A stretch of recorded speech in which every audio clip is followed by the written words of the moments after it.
Now, the profession obviously took a hit with the Rolling Stone mess, and we'll get to that in a second. But first, I wanted to talk about the late Milt Hoffman. And if you don't know the name here, if you were in the Hudson Valley, the lower Hudson Valley, a lot of the stories you read were shaped by that man. The former Journal News editor recently died at the age of 86.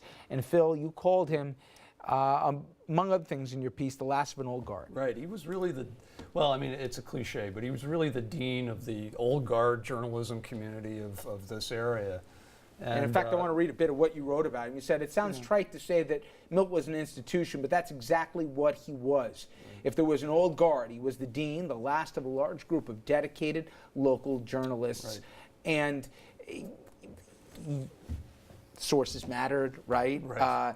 It mattered that people didn't take a side. And one of your colleagues that works with us, when they got to the endorsement page here, it was a painstaking process, and they took it very seriously when they went into that. Right. And he cared, right? Yes, and he was fair. And he was, in fact, we quoted something that he used in his own farewell column, where he said, you know, if you can't look somebody in the eye that you wrote about, then you weren't fair.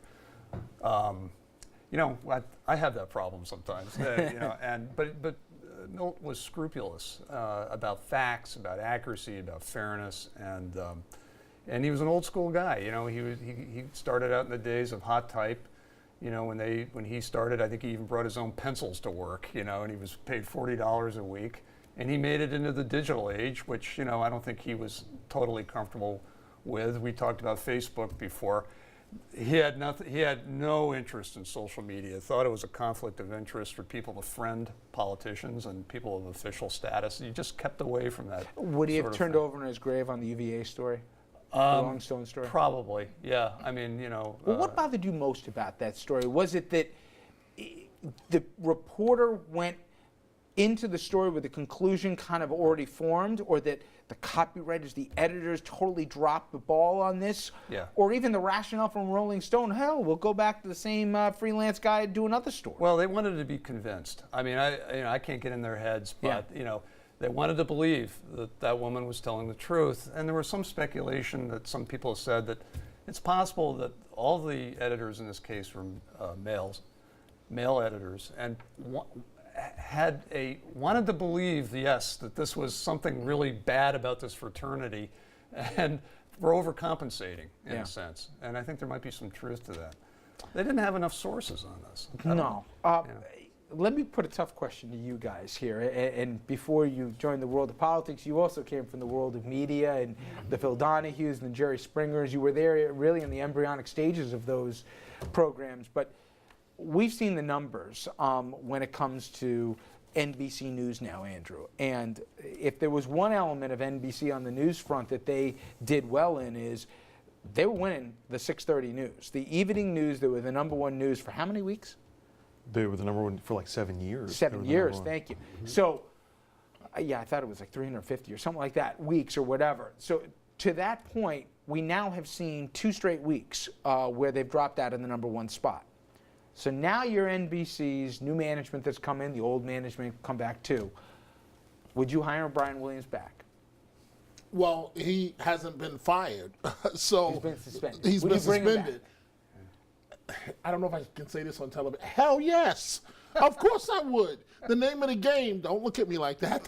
The name of the game is to be #1 in the ratings. Isn't, let's cut through all the nonsense. Isn't that why we do this? It is, except is there a difference, okay, between Donahue being #1 in the book versus a newscast where the anchor, and I'm not even saying I disagree with you, but let me play devil's advocate, where the anchor's word, he used to be the voice of God, that desk, right? Where you're not exaggerating about war stories or about seeing bodies floating by you or whatever else.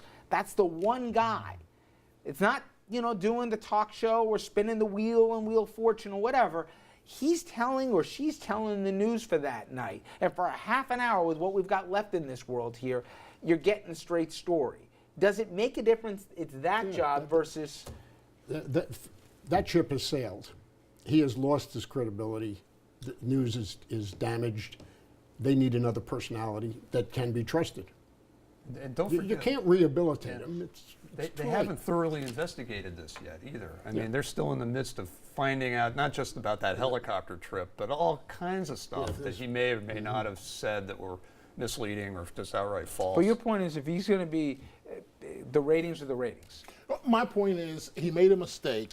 To our knowledge, he wasn't really, that we know of, lying in his newscast. He was fabricating personal stories to make himself look good in speeches, for the most part, of what we know so far. Now, unless you can tell me that he got on the anchor set and lied, deliberately lied, I mean, you know, let's be honest, Richard, you know the stories that are out there about anchors. Oh, sure. I mean, But it did retell the Afghanistan, or sorry, he did Okay. retell the helicopter story okay, from the anchor but desk. gentlemen, what do you, let's cut through the nonsense. can't- What's important to NBC or any news operation? What's But important? at the end of the day, Long-term credibility. yeah. Okay, long-term credibility. Long-term. And- But if the and money's if not they coming lose it, in, none of us Dominic, have a job, Dominic, right? you think they'll tune back in for him because he's Of course, he's got the looks. Week one they He's will. got the You know, voice. the one anchor they will, selects yeah, the I agree. news, puts it in the order that they want, emphasizes the stories they want. If you can't trust that guy in NBC, Well, Okay. this brings you to the biggest issue, Andrew, and I'll come to you on it. Take a look at that poll, okay? I got a whole lot of reasons why, but people trusting the media, it's the lowest number in terms of accuracy and fairness. And that number was before Brian Williams. And that was before Brian Williams. My point is, I think the public's to blame as much for anyone for that. They want their news consumable in a sentence or two. They want it instantaneous. They don't want people to check it. The first one that'll come with a story that they want it for that. But to that end, do people care as much about the fairness and accuracy as they used to? It's one of those answers where if you ask them, do you care about fairness and accuracy, they'll say that they do, and that's the most, because that's the best answer. That's the one that makes them feel best in giving it. But if you look at the more down the middle news providers these days, they're the ones that don't have the eyeballs. They don't have the clicks. So people respond with their viewing habits to the places that give them the candy. The problem with Brian Williams is he makes X $1 million a year, and he comes on the air or whatever talk show he comes on and says, I was in harm's way. You know, I was being shot at, when he wasn't. When there were guys making $20 a week that are really and getting on that shot point at. here, we could keep going this for a Don't while. look at me. I just saying. All right, we come up next though.